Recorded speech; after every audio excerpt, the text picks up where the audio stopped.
This group of apostles, those who had already begun journeying with Jesus Christ, now say to the Lord, "Increase our faith." It would almost seem that they should already have that faith. No? So quickly as the Lord called them, they stood up and were so willing to follow him. It would already seem that their faith was beyond measure. And yet they're the ones who ask, "Lord, increase our faith." Our church teaches that our faith is indeed a gift. It's a gift. You and I can do nothing to gain faith. Rather, what we can do is open ourselves to receive this gift, this grace of God's faith into our lives. That's what we can do. We can prepare ourselves to receive what God is always so willing and freely giving to us. But we can do nothing to gain our own faith. This evening, Andrew and Sarah bring their son Griffin into this community. They're asking that he be baptized into a community of faith. In a little while, together with them, we will make a profession of faith. For them, they will be making baptismal promises for their son. For the rest of us, we will be renewing our baptismal promises. Following that, I will ask the parents and the godparents if it is their will that this child should be baptized into the faith which we have just professed with you. This gift of faith. In this baptism, the doors to the sacraments will be open to Griffin as they have been open to us. It's there that our faith will continue to grow. It's there that our faith is nourished. But we also know well that it must be a faith that is real. A real faith.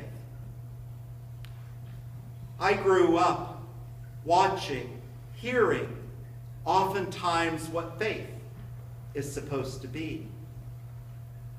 Based in devotions, based without any understanding, oftentimes, what it was I was professing. It needs to be real. We listen to the opening words of our first reading, and it can challenge some of those old ways of our thinking. No? Lord, how long? I call out for help, and you do not listen.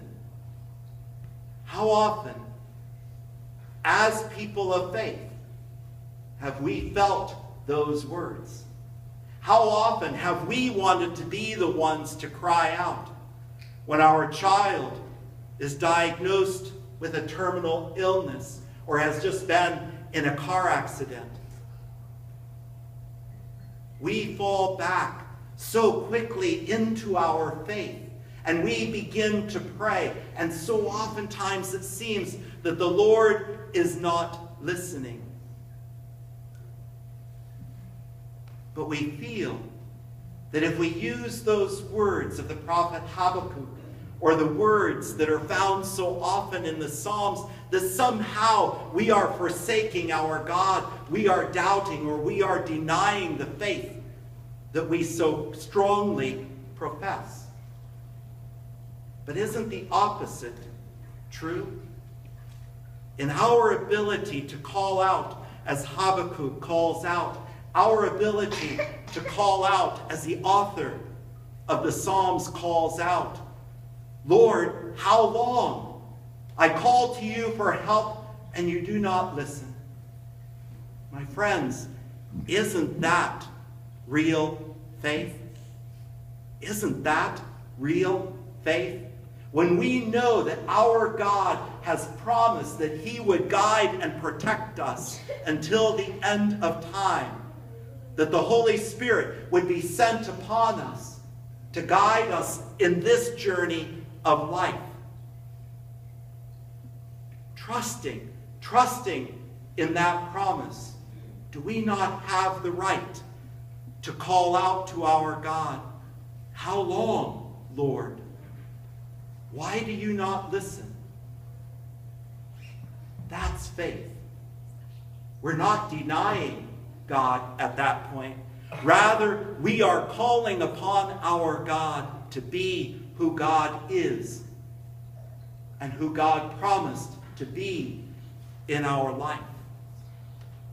It keeps for us faith very real. We have those moments of our lives when all is going well and our faith seems to be flourishing.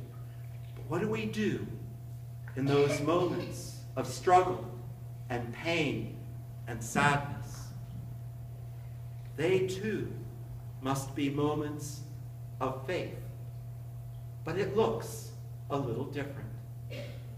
Habakkuk knew that well. So many in our scriptures knew that well. Increase our faith.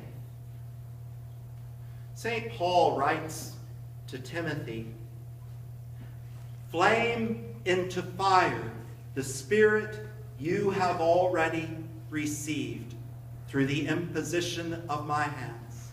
Paul had ordained Timothy a priest, and challenges now had set in. And what Paul reminds Timothy is what Paul reminds every single one of us here this evening. Flame into fire the Spirit that we have already received. Griffin, in a few moments, is going to receive that Spirit. By receiving that Spirit in baptism does not mean his life is going to be without complication. What it means is he is given the Spirit as we are given the Spirit to live well the life that has been given to us and to live it in faith. We have been given already the strength that we need to do what it is we need to do in this world. But we need to be reminded at times to stir it into flames once again. It's the benefit of gathering as a family, celebrating the sacraments, in particular baptism, in our midst. It reminds us and it calls us once again to that moment of ours. We already have the Spirit that Griffin is soon to receive. It's ours, then, to help nourish that Spirit in him and in one another. Increase our faith, Lord.